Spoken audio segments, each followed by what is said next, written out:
With the election result now clear, our property markets can resume their normal activities. And while the Labor Party fiddled around the edges with some first home buyer incentives, the absence of significant macro policy differences between the new Labor government and the coalition, well, that suggests that there's going to be minimal impact in the short term on our property markets. However, I can see some unintended and some concerning long-term consequences that could have a major effect on our economy and our property markets, and I want to share these with you today in this episode of my podcast. Now, regular listeners will know that I record a weekly Property Insiders video with Dr. Andrew Wilson, Australia's leading independent housing economist. And today is the audio of a recent YouTube video where we discuss our economy, the latest unemployment figures, wages growth, what the Reserve Bank feels about interest rates, and what our new government may mean for property. So welcome to today's show. Welcome to the Michael Yardney podcast, where twice each week you will learn a number of new ideas regarding success, property investment and money in around 30 minutes. Our show is brought to you by Metropole, who specialise in helping you grow, protect and pass on your wealth through strategic property and wealth advice. Now here's your host, Michael Yardney, Australia's authority in wealth creation through property, who has been voted one of Australia's top 50 most influential thought leaders.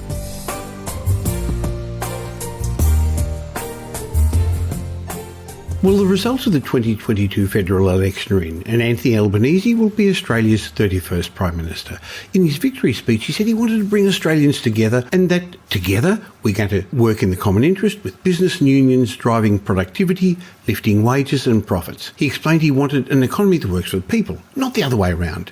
But these are interesting times, challenging times for our economy, so I look forward to this week's Property Insider chat with Australia's leading housing economist, Dr. Andrew Wilson, Chief Economist of My Housing Market, so we can discuss our economy, the latest unemployment figures, wages growth, and what the Reserve Bank feels is going to happen to interest rates. And we'll also, of course, talk about what the new government may mean for our property markets. Hi, Andrew. Yes, hello, Michael. Is it not deja vu all over again with those accepted speeches about bringing everybody together? Let's hope that for once becomes a reality and not just a bit of spin for the victor. Typically, we hear a change of government, but there are very challenging times ahead. There are commitments by the new government to particular policy stances, and given that we are in a unique but very concerning inflationary period that we haven't seen for quite some time, it will be quite interesting to see how this now pans out with what looks to be a different policy position from the new government, particularly in relation to wages. Well, that's going to be very important. Let's first have a talk about what it may mean for property, because it looks like we're going to have a Labor government for a number of terms now, considering the substantial defeat of the Liberal Party. Now, we know the Labor Party's backed down from its previous proposed changes to negative gearing, promising to maintain the existing regimes for negative gearing and capital gains tax if it came into power. And we know it also promised first home buyers an ability to get into the market with its shared equity scheme. It pledged to build 30,000 new social housing and affordable housing properties in the next 5 years. So how do you see things playing out in our property markets under the new government, Andrew? Well, the big picture is interest rates, is it not? The real question mark is that if we start to pursue policies of artificially increasing wages, then will that not fuel more inflation and therefore activate the Reserve Bank to increase interest rates more to try to slow down that inflation price and wages spiral, which certainly has the potential of developing under those circumstances of pushing wages up from the government's stance. And of course, that would be make properties less affordable and impact confidence as well. I guess that's the big picture, what these wage-driven policies, the impact they'll have on inflation. Maybe you and I are the only ones that remember the 70s. It is deja vu all over again. We had governments try to control inflation by pushing up wages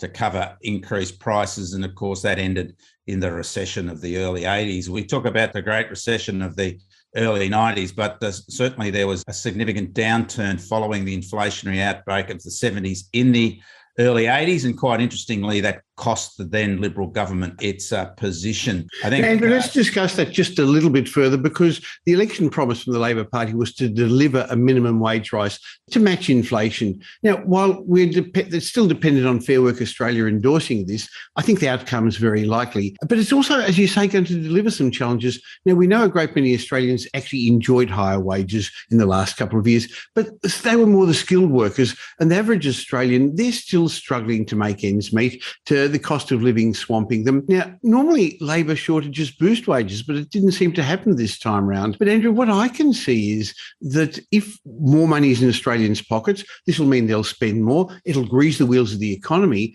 But many enterprises, they're going to benefit from extra consumer spending, but others, I guess they're just going to raise their prices to be able to pay the extra wages. Isn't this just an inflationary spiral? Absolutely. And that's the classic outcome, Michael, is once you move inflation, once it starts to move upwards, then we start getting that position where consumers need to cover the extra prices. So therefore they demand higher wages. And those higher wages, of course, come at a cost for employers. Employers have to match those higher wages to maintain their profit margins by increasing their costs, and costs go up. And therefore consumers say, well, I need more wage rises to cover those extra costs. Employers then have to push up prices to cover the extra wage increases, and on we go. And hello, welcome back to the 1970s. And there is really no way to place the inflation genie back into the bottle other than to let it run its course. And unfortunately, that course means to reduce demand. And that's why the Reserve Bank is pushing interest rates up,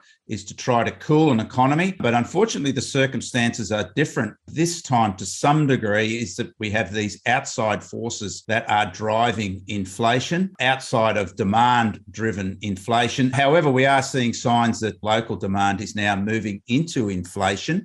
That's what's activated that flip-flop from the RBA to increase rates sooner than they'd been predicted. Concerns that it was moving into the general economy, those inflationary expectations. And of course, that will now only increase with higher wages fueling inflation and putting employers under pressure to raise prices. Unfortunately, Michael, we've just got to really wait for it to evolve. And it is, as usual in economics, it's something that is different from previous cycles. So we just can't flip open the economics textbooks and look to answers there or answers what happened in previous cycles. All bets are off. This is a new world of economics. That is the concern, that have other factors such as the Ukraine war and the potential for another COVID outbreak that might interfere with all those theoretical stances. Well, I remember the 70s well. I bought my first investment property. I took a 30-year loan, went halves with my parents to buy a property at $18,000. And the Labor government came in, the Whitlam government came in, the inflation was rampant. The property increased so much in value and the rents went up so much, I could buy another one a couple of years later. Those inflationary times were very good for people who owned real assets, particularly real estate, but it eventually meant interest rates rising. Interest rates were around 10%. Remember when we were happy if your mortgage was less than 10%, you thought things were good, but inflation was higher than that.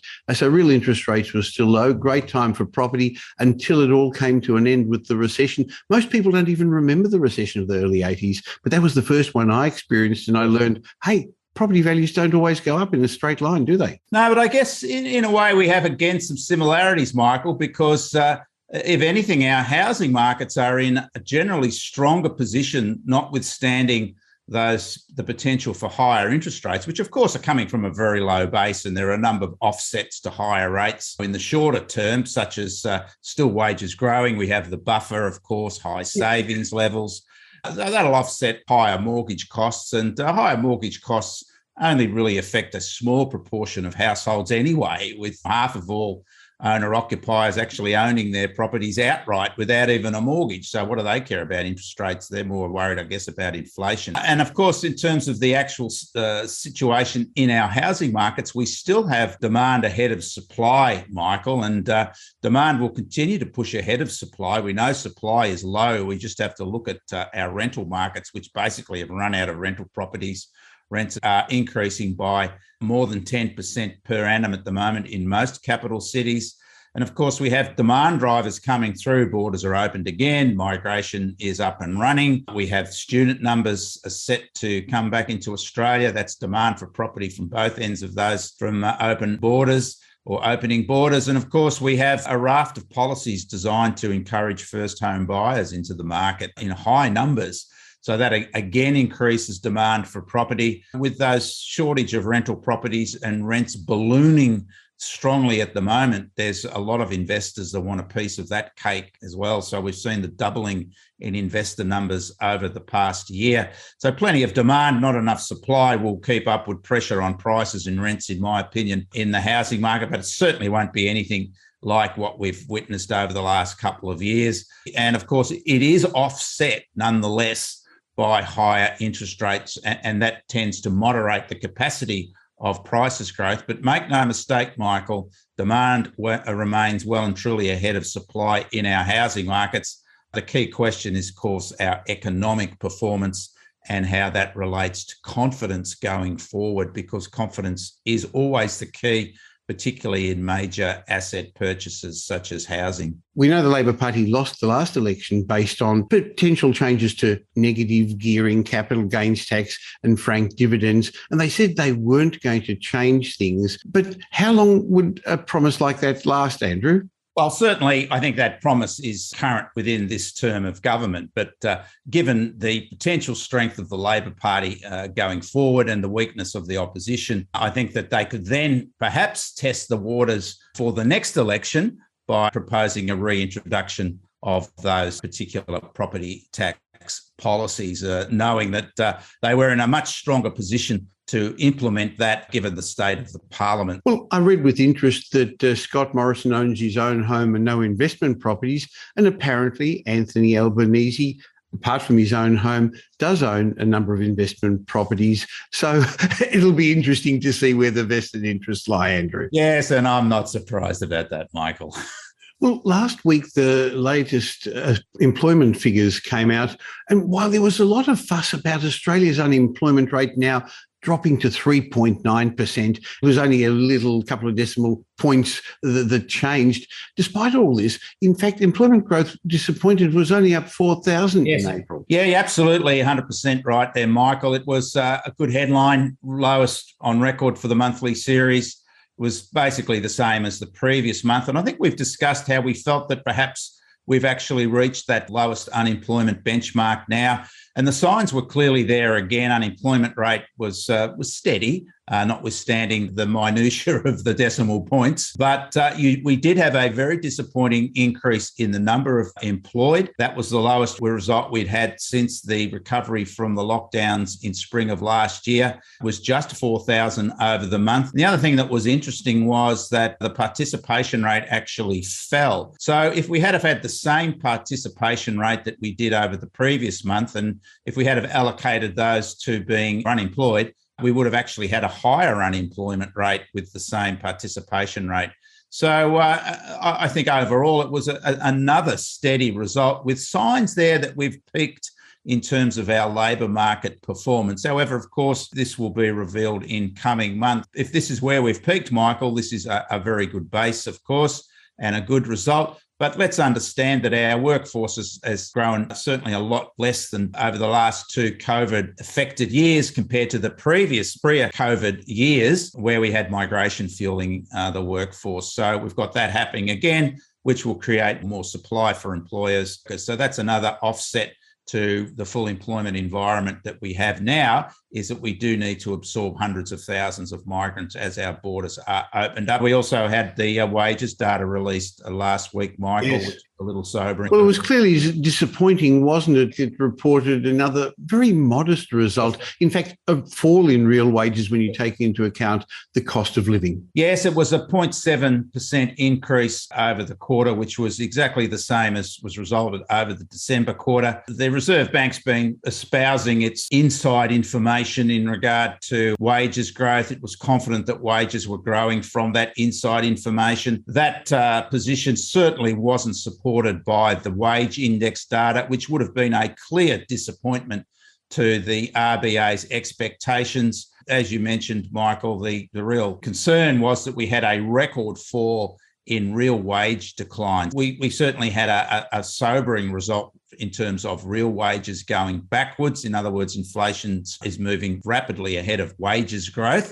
Of course, that's a reason for the Labor government's policy to try to address that. Well, good luck. It was a disappointing result in relation to what the Reserve Bank has been indicating it felt would be a stronger result going forward. I mean, its expectation is for wages growth to peak at 3.75%. I'm not sure we're going to see that. But however, given these sort of artificial positions on wage fixing now with the new government, we may sort of achieve that. But we've just got to hope that the cost there isn't higher inflation and higher interest rates. Well, recently we got some insight on what the Reserve Bank was thinking with the RBA minutes. Yes. And they were talking about maybe having even increased the interest rates higher in May than they did, which makes me think that we've got quite a few interest rate rises ahead anyway, despite all the new things happening with wage increases, if that's what's going to happen. Yes, those minutes, of course, were released at the beginning of the month, Michael. And as we've just discussed, there's been some important data out since then, which I think, if anything, would have the Reserve Bank rethinking to some degree its strategy going forward. I think it's predicting an interest rates by 1.75% by the end of this year. I'm not sure that that's feasible given a strong but steady labour market and disappointing wages. As I said, for that particular strategy, I'm sure the Reserve Bank would be looking for higher wages growth to come out in the March quarter GDP numbers to be released shortly. But as I said, I think that perhaps they may be rethinking their strategy, would wait for the next wages data to come out, because higher interest rates, of course, at one level can be inflationary as well. It's a difficult position for the RBA. Nobody's saying it's easy. It is a very, very fine balancing act. There are a lot of forces outside its control. And if the central banks get it wrong in terms of interest rate policy, it can result sooner rather than later in a significant economic downturn. And that's really the lessons that we have from the past, that you have to be very careful with an inflation outbreak. And sometimes, unfortunately, Michael, the only way really to quell inflation is to produce that downturn. Okay, we'll look forward to having a chat again next week. Thank you, Michael.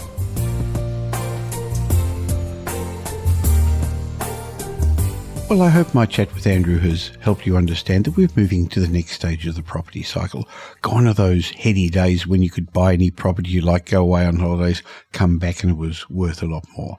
We're in a time of higher inflation, rising interest rates, a slowing economy, uncertain wages growth. Yes, we've moved to the next stage of the property cycle, but I've invested through these times before. Andrew has, and our team at Metropole has helped many, many clients and our own team members themselves work through these stages of the property cycle. But if you're a property investor, you may have to change your strategy to cope with this new environment.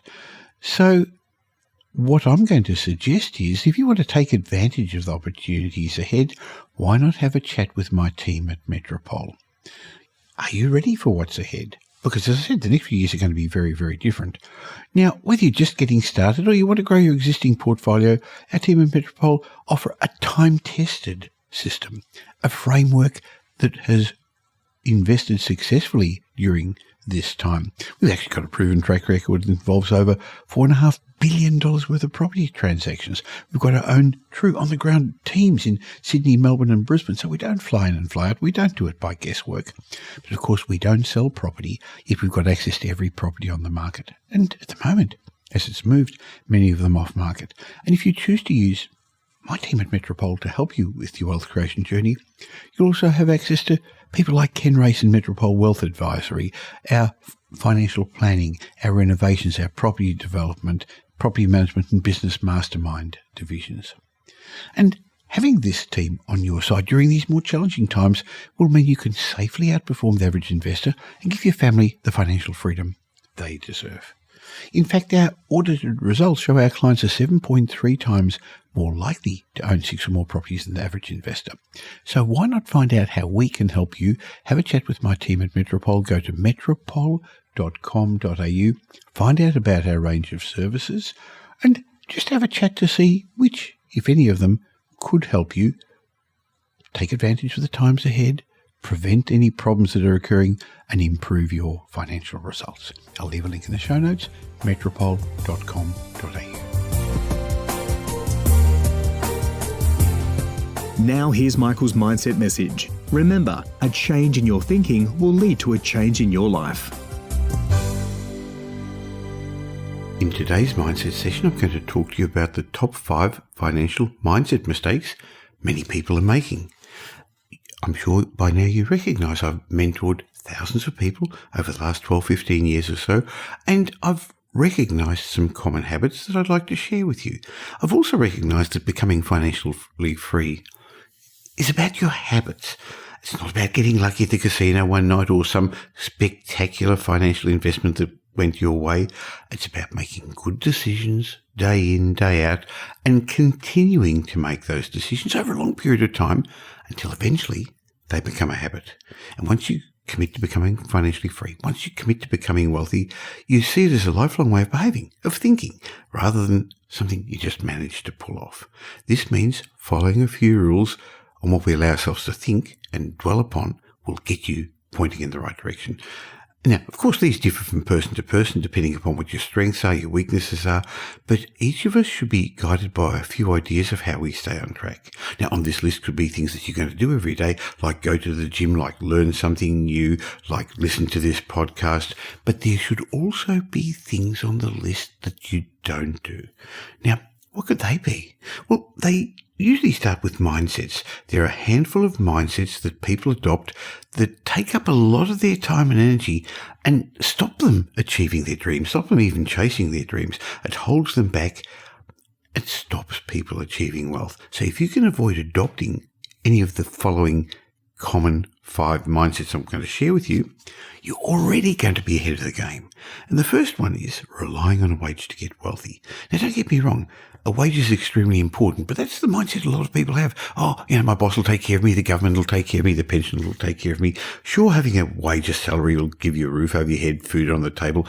I'm not dismissing that, but you won't get ahead. You won't truly get ahead by working for somebody else. Think of all those tech entrepreneurs who've made billions of dollars in recent years. They are all innovators. They work for themselves. Now, you don't necessarily need to be an entrepreneur either.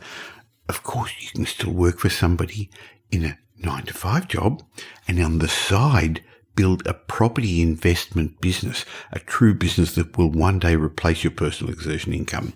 One thing's for certain, you need to drop the wage mindset and think like a business person or an entrepreneur. But boy, property business is a fun business to be in. The second mindset you should avoid is thinking investing is too hard. Look, nothing in life comes easy, but you don't need to have worked in finance for 40 years to make good investment decisions. Yeah, you need good advisors, you need to work hard, you need to be resilient, you need to be focused, but don't be fooled when people tell you it's too hard to invest. That's simply a cop-out that they're telling themselves. You see, everything that is easy today was once hard. The third mindset I want you to avoid is thinking money just causes problems. Now, why would anyone think that, you're saying? But boy, are there people out there. It's a big one for many people. There are people out there who think this. They've had a setback and they walk away from investing altogether. They decide, it's not worth it. Money's just not made for them. What they don't understand is that money's for everybody. And it's just what money represents to them that's the problem. Their own failure. But failure is a good thing, and money's nothing to fear or to be intimidated by. It's merely a means to an end. It's merely a way of just setting yourself financially free. That's where you want to head, isn't it? So there's nothing wrong with chasing that, is there? The fourth of the 5 mindsets I want to talk about now is thinking you don't deserve it. It's interesting how often this comes up. It's a subconscious thing. It's not a conscious thing. People won't tell you outright that they think they don't deserve to make money, but they'll show you that they think this way in many other ways. They self-sabotage themselves by blowing their money, by not committing to saving, by not chasing their dreams. They don't prioritize wealth because deep down they think it'll never happen to them. They think like a poor person who's always going to be poor rather than a person who's on their way to achieving wealth. Half the battle in becoming rich is giving yourself permission permission to become wealthy. And the fifth mindset you've got to avoid is that of being afraid of making a mistake. Now, this is a big one for many, many people. Mistakes aren't a bad thing. Look, no one likes making them, and we tend to fear them. We tend to fear making them. But for some people, it debilitates them. They're so afraid of messing up, they'd rather not even try. Now, how sad is that? After all, this isn't a dress rehearsal, and we only have one chance in life to do what we really want to do. And it is what it is. Mistakes are part of life. And the more you aim for, the more mistakes you're going to make. But the only true failure in life is never letting yourself make a mistake. So don't compare your successes or your failures with anybody else. It's just too easy to do that today with Facebook and Instagram, and you see everybody's highlight reels. You don't see the bits on the cutting room floor, the mistakes. In particular, don't compare your chapter 1 with somebody else's chapter 12. Can you see how damaging the above 5 mindsets can be, the ones I just discussed? And yet they're very, very common. So ask yourself, have you ever fallen into one of these mindsets? If you have, I bet it's held you back. The good news is there's always time to change them. You see, money doesn't discriminate. It doesn't care who owns it. So why not have your share? Well, thank you for spending the last half an hour or so with me. I hope you got some benefit from it. And of course, if you did this, all the old episodes, almost 400 that you can listen to, just go to wherever you've listened to this and listen to some of the past episodes. And of course, if you did get some benefit, I'd really appreciate if you told somebody else about the Michael Yardney podcast as well. There's a share button on every podcast app, wherever you're listening to this now, but you can also just tell them about it. That'll help them learn about what's happening as well. You'll be helping me in my quest to make as many Australians as financially literate as possible. I'll be back again real soon, but you can catch me on social media. In the meantime, why not join my private Facebook group? Go to Facebook and look for the Property Update Facebook group, the Property Update Facebook group. I'll be back again real soon. In the meantime, have a great week. Make it a great week. Thanks for listening to this episode of the Michael Yardney podcast, which was brought to you by Metropole, who help their clients grow, protect, and pass on their wealth through strategic property and wealth advice. If you like what you heard and don't already subscribe, you'll find us on iTunes or on your favourite Android app as the Michael Yardney podcast. Watch out for our next show, which comes to you twice a week, and you'll learn some new ideas about property investment, success, and money in around 30 minutes. To get more of Michael's thoughts, go across to www.propertyupdate.com.au and sign up for his daily morning briefing, and you'll hear from not only Michael but a group of leading property success and money experts. And just a reminder that the information you heard in this show today is general educational advice and not specific investment advice, as we don't know your personal circumstances. If you're looking for specific advice, why not ask the team at Metropole to help you?